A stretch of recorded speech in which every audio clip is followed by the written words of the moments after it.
नमस्कार, मैं हूं देवांजलि मोइत्रा। 200 सालों तक अंग्रेजों का गुलाम रहने के बाद भारत को 15 अगस्त 1947 को आजादी मिली थी। लेकिन क्या आप जानते हैं, भारत के अलावा 4 और ऐसे देश हैं जो उसी दिन अपनी आजादी का जश्न मनाते हैं। उन देशों को भी 15 अगस्त के दिन ही आजादी मिली थी। उन देशों का नाम है दक्षिण कोरिया, बहरीन और कांगो, जो 15 अगस्त को ही आजादी का जश्न मनाते हैं।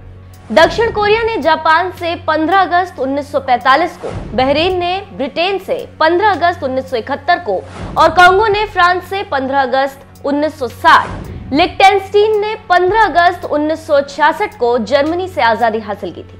इन देशों में भी हर साल 15 अगस्त को जश्न मनाया जाता है। भारत के बारे में यह भी कहा जाता है कि ब्रिटेन भारत को 1947 में नहीं बल्कि साल 1948 में आजाद करना चाहता था। लेकिन महात्मा गांधी के भारत छोड़ो आंदोलन से परेशान होकर अंग्रेजों ने भारत को एक साल पहले ही यानी कि 15 अगस्त 1947 को ही आजाद करने का फैसला ले लिया। भारत में आजादी की जंग पहले से यानी 1930 से ही शुरू हो गई थी। लेकिन आज हम अपनी इस रिपोर्ट में इन सब की चर्चा नहीं करेंगे। आज हम आपको बताएंगे कि आखिर 14 अगस्त की रात को क्या हुआ था।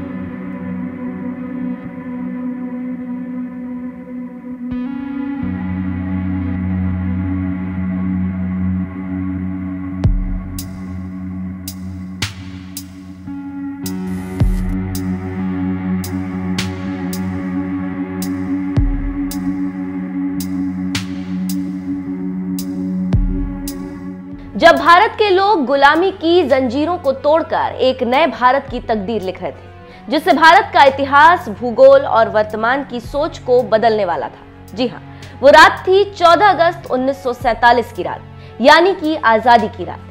कई लोग कहते हैं कि भगवान भी उस रात इतने खुश थे कि खुशी के मारे रो रहे थे, यानी कि शाम से ही दिल्ली में जोरदार बारिश हो रही थी।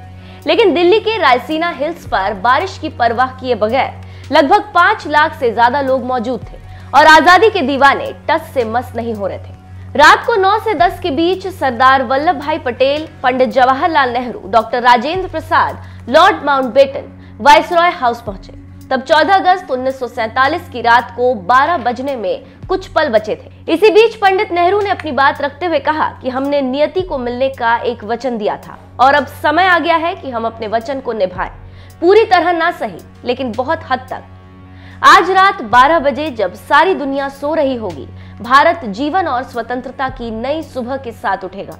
एक ऐसा क्षण जो इतिहास में बहुत ही कम आता है, जब हम पुराने को छोड़ नए की तरफ जाते हैं, जब एक युग का अंत होता है और जब सालों से शोषित एक देश की आत्मा अपनी बात कह सकती है। यह एक संयोग है कि इस पवित्र मौके पर हम समर्पण के साथ खुद को भारत और उसकी जनता की सेवा और उससे भी बढ़कर सारी मानवता की सेवा करने के लिए प्रतिज्ञा ले रहे हैं। पंडित नेहरू के उस भाषण को अ ट्रिस्ट विद डेस्टिनी के नाम से जाना जाता है। लेकिन इस आजादी के साथ ही साथ भारत को उतना ही गम भी था, क्योंकि भारत 2 भागों में बंट गया था और एक नया देश पाकिस्तान ने जन्म लिया। इसके साथ ही साथ भारत अपने 3,46,737 स्क्वायर किलोमीटर का विस्तार और करीब 8 करोड़ 15 लाख लोग एक ही रात में गंवा दिए थे। भारत ऐसे ही आजाद नहीं हुआ था। आजादी के दीवानों ने इसके लिए काफी कुर्बानियां दी थी। इसके साथ ही साथ महात्मा गांधी के भारत छोड़ो आंदोलन ने अंग्रेजों को अंदर तक डरा दिया था। तो दूसरी तरफ सुभाष चंद्र बोस की आजाद हिंद फौज अंग्रेजों के दांत खट्टे कर रही थी। ऊपर से दूसरे विश्व युद्ध के बाद ब्रिटिश सरकार खोखली हो गई थी और हर जगह विरोध होने से अंदर से टूट गई थी। इसी वजह से अंग्रेजों में निराशा भर गई थी और अंग्रेजों को लग रहा था कि अब वो भारत पर शासन करने के लायक नहीं है। इसलिए ब्रिटिश सरकार ने भारत का आखिरी वाइसरॉय लॉर्ड माउंटबेटन को बनाकर भेजा कि वो जाकर भारत को आजाद करने की प्रक्रिया को आगे बढ़ा सके। अंग्रेजों ने शुरुआत में 3 जून 1948 को भारत को आजाद करने का निर्णय लिया। लेकिन इसी बीच एक समस्या आ गई और वो समस्या थी मोहम्मद अली जिन्ना। वो समस्या थी पाकिस्तान नामक अलग देश। जिन्ना की मांग थी कि हम भारत के साथ नहीं रह सकते, इसलिए भारत के हिस्से को काटकर एक नया देश पाकिस्तान हमें दिया जाए। और जिन्ना की इसी जिद की वजह से देश के अलग अलग हिस्सों में हिंसा भड़क उठी। देश के बिगड़ते हालत को देख अंग्रेज और डर गए और सोचने लगे कि हम भारत को कब छोड़ दें। लेकिन समस्या ये थी कि अंग्रेजों को भारत को एक नहीं 2 टुकड़ों में अलग करना था। इसके साथ ही साथ यहाँ पर एक दिलचस्प बात आपको बताते चलें कि आखिर अंग्रेजों ने 15 अगस्त को ही क्यों चुना। तो आप जानते हैं कि भारतीय शुभ अशुभ को मानते हैं, लेकिन इसके साथ ही साथ अंग्रेज भी शुभ अशुभ को मानते हैं। लॉर्ड माउंटबेटन की माने तो 15 उनके लिए शुभ था, क्योंकि 15 अगस्त को ही जापान ने 1945 में ब्रिटेन समेत मित्र सेना के सामने आत्मसमर्पण किया था और इसके विधिवत सिग्नेचर 2 सितंबर को हुए थे। इसलिए लॉर्ड माउंटबेटन मानते थे कि 15 अगस्त का दिन मित्र देशों के लिए शुभ था, इसीलिए अंग्रेजों ने इस दिन का चुनाव किया। इसके साथ ही साथ एक और दिलचस्प बात आपको यहाँ पर बताते चलें कि रात को ही आजादी का जश्न मनाने या घोषणा करने की जरूरत क्यों थी। इसके लिए भारतीय ज्योतिष शास्त्रियों का मानना था कि वो वक्त देश की स्वतंत्रता के लिए शुभ है। उस समय तय ये किया गया कि तय समय से पहले पंडित जवाहरलाल नेहरू अपना भाषण समाप्त कर देंगे और रात 12 बजे शंखनाद के साथ भारत के आजाद होने की शुरुआत होगी। ठीक वैसा ही हुआ। 15 अगस्त की सुबह लगभग 8:30 पर पंडित जवाहरलाल नेहरू और उनके कैबिनेट ने पद और गोपनीयता की शपथ ली।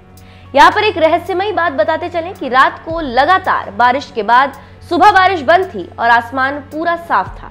लोग आजाद भारत के तिरंगे को लहराते हुए देखना चाहते थे। देश के तिरंगे को रात को 12 बजे ही पंडित जवाहरलाल नेहरू ने सेंट्रल पार्लियामेंट में लहराया था और दूसरी बार सुबह 8:30 पर देश की जनता के सामने फहराया गया और अंग्रेजों का झंडा भारतीय जनता के सामने उतारा गया। देश भर के लोगों की आंखों में खुशी के आंसू थे। आजादी के बाद 15 अगस्त के दिन ही अंग्रेजों ने देश को नहीं छोड़ा और भारत के कुछ बड़े अधिकारी कुछ समय के लिए अंग्रेज शासन पद्धति में ही काम करते रहे। इसके साथ ही साथ 1500 ब्रिटिश सैनिकों की पहली टीम 17 अगस्त 1947 को रवाना हुई, तो आखिरी टीम 27 अगस्त 1948 को रवाना हुई। इसके साथ ही साथ अंग्रेजों की आखिरी फौज मुंबई के बंदरगाह से विदाई ली, तो जॉर्ज पंचम के शान में विदाई गीत गाया गया।